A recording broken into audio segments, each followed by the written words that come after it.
Alright, to reiterate the calculations, I'll start with 180 liters of oil. That's my batch size. So to figure out the amount of methanol, it's abbreviation MEOH, take 180 liters times 0.2, which is 20%, and that gives me my methanol amount to add, which is 36 liters, which I already pumped into those two carboys. Now for my catalyst, KOH, how to figure that out, I have to titrate it. And in the end, you're going to need 7 grams of KOH per liter of oil plus whatever amount it takes to titrate. So let's go ahead and begin the titration. What you need for the titration is a good sample of your oil. If you remember, I circulated the oil for about 5 minutes to get this sample, and so that should be a good representation of the oil that I have in my batch. And I need some 99% isopropyl alcohol, and I need a titration solution. How you make the titration solution is use distilled water. Use 1,000 milliliters of distilled water and 1 gram of a KOH, and that gives you a 0.1% concentrated solution. And what I always do so I don't contaminate my samples is I pour them into separate containers. I never use the direct container to get what I need. And I'm first going to rinse them out so I don't have any contaminants. There we go. Feed the chickens some alcohol. Yeah, they like alcohol. There we go. I got a good amount of alcohol. I'm going to need 10 milliliters for each of my 3 test tubes. You need to rinse it. Didn't rinse this one out. There we go. And don't need a whole lot of titration solution, just a little bit. But alright, so now to make my 3 titration batches, I do 3 so I get a good average. I need 10 milliliters of isopropyl alcohol in each one of those containers. I just use a syringe.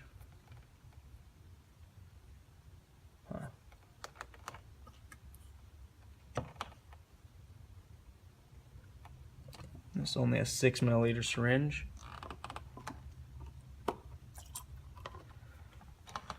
Six and 4.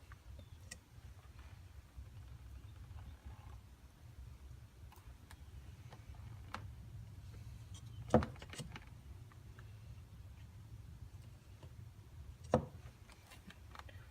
goes that. 10 milliliters alcohol in the first one. 10 milliliters in the second. Oopsies. And 10 milliliters in the third. Alright, there we go. Now I got phenolphthalein, and I'm gonna add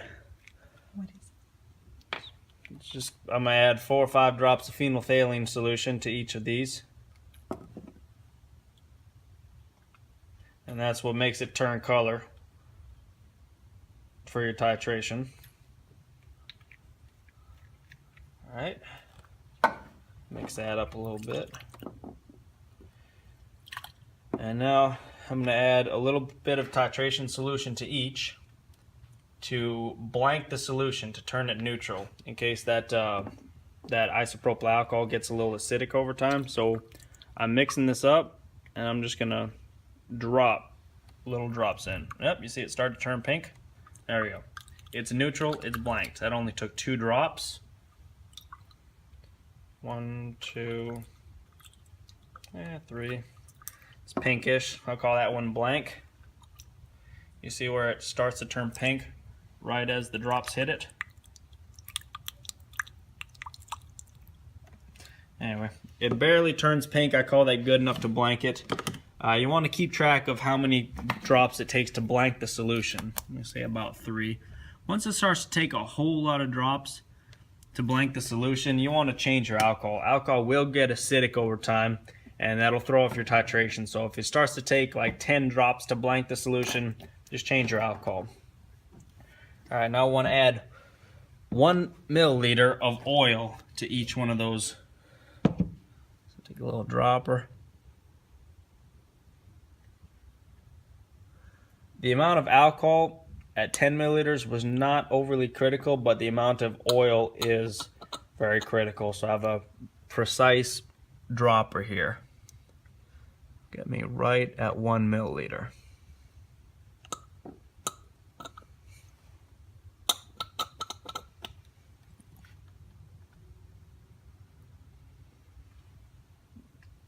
There we go.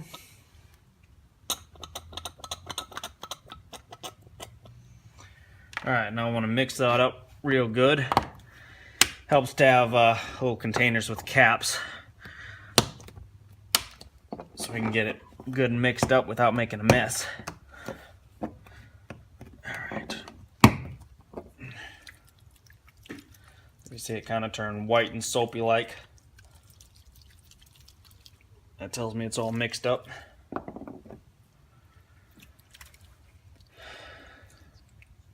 Alright, so now we're ready to titrate.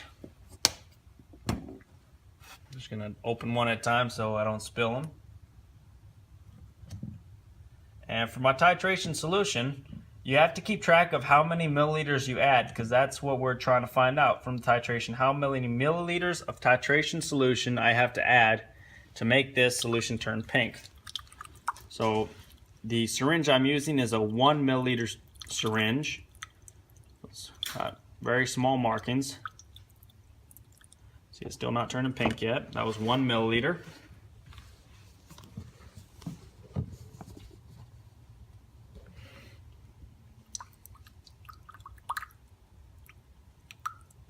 Two milliliters.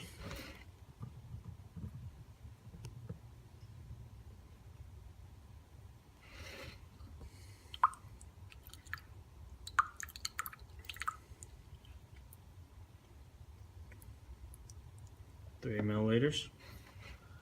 Shouldn't take much more based off previous experience. Most of the oil I get usually takes about 3 milliliters, so now I'm gonna start to go a little slower. And I see it just starting to turn pink when I drop it in. So let me mix that up for a little bit.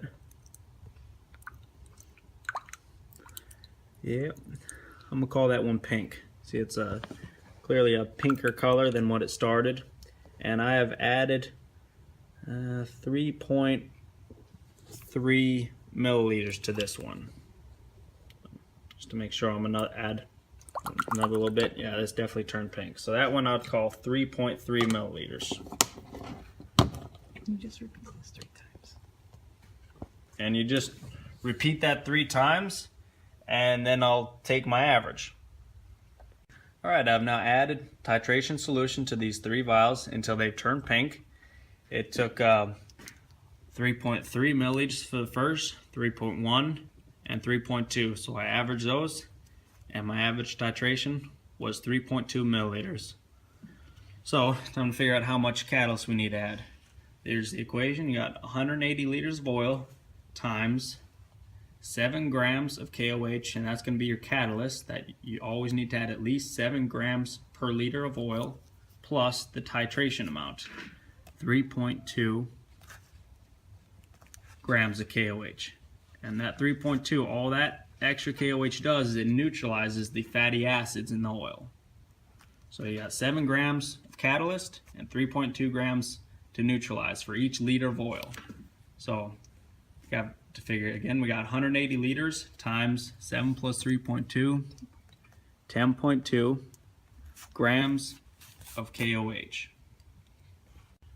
Alright, so I grabbed my calculator to make sure, but 180 liters of oil times 10.2 grams catalyst, and I'm going to need a total of 1,836 grams of KOH. So next part is to add that to the methanol alcohol, and that makes your reactant. It's called method oxide. And for KOH, the last thing we need to factor in is the purity. The KOH I use is 90% pure, so to ensure I have the right amount of catalyst You have to divide by the purity. So I take the 1836 grams that I figured out I need, divide by 0.9, and I get 2040 grams. So that is the total amount of KOH I will need for this reaction.